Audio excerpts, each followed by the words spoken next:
নাবালিকা অপহরণ কাণ্ডে ধৃতকে জেরা করে চাঞ্চল্যকর তথ্য পেলেও তদন্ত সাপেক্ষে মুখ খুলতে চাইছে না পুলিশ। ধৃতের কাছ থেকে আরো তথ্য বের করতে পুলিশ রিমান্ড চেয়ে নাবালিকা অপহরণ কাণ্ডে জড়িত অভিযুক্ত যুবককে আদালতে পেশ করা হয়।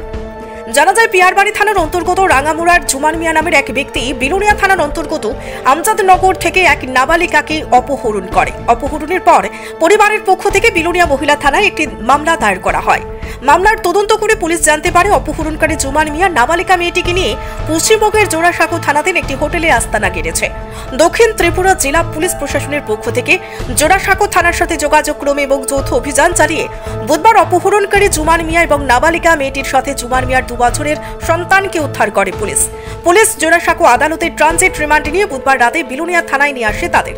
জেলা পুলিশ সুপার সাংবাদিক সম্মেলন করে জানান, ধৃত জুমান মিয়া এবং নাবালিকাকে জিজ্ঞাসাবাদ করে জানা যায় জুমান নাবালিকাকে বিদেশে পাচারের উদ্দেশ্যে অপহরণ করে। বৃহস্পতিবার নাবালিকাকে তার পরিবারের হাতে তুলে দেয় পুলিশ। অন্যদিকে পুলিশ জুমান মিয়ার বিরুদ্ধে অপহরণ ও নারী পাচার চক্রের অভিযোগে 3 দিনের পুলিশ রিমান্ড চেয়ে ধৃত জুমান মিয়াকে বৃহস্পতিবার আদালতে পেশ করে।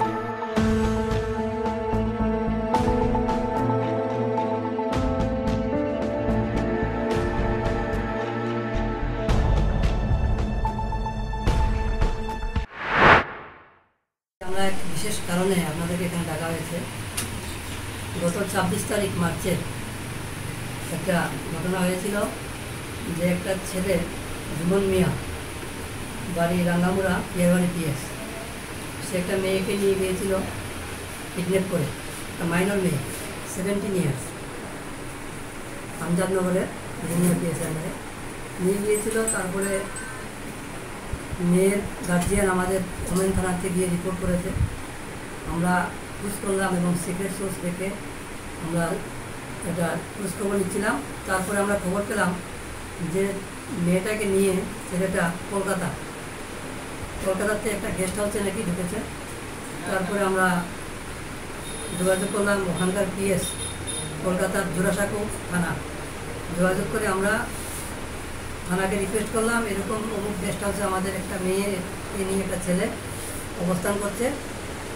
তারপরে আমরা বললাম মেয়েটাকে সে কয়েকদিনের মধ্যে বিদেশে পাচার করবে।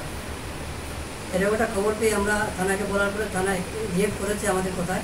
আমরা মেসেজও পাঠিয়েছি, থানা গিয়ে ওই গেস্ট হাউস থেকে মেয়েটাকে রিকভারি করে এবং ছেলেটাকে অ্যারেস্ট করে নিয়ে যায়।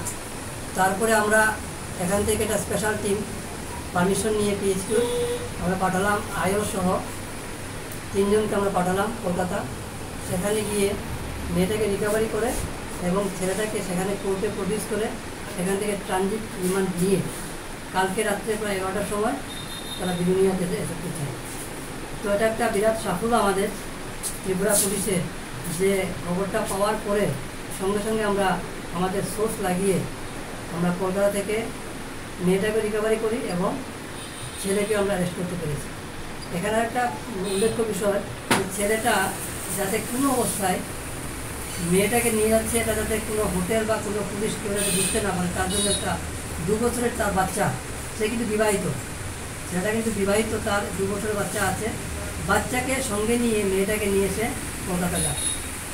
উদ্দেশ্য হলো কেউ যাতে তাকে সন্দেহ করতে না পারে, যেহেতু বাচ্চা আছে, মেয়েটা হয়তো বিবাহিত দেখাবে এবং এটা তার বাচ্চা ধরে কেউ কিছু করবে না, বলবে না। এই হলো তার প্ল্যান এবং কয়েকদিনের মধ্যে তাকে বিদেশে পাচার করার একটা প্ল্যান ছিল।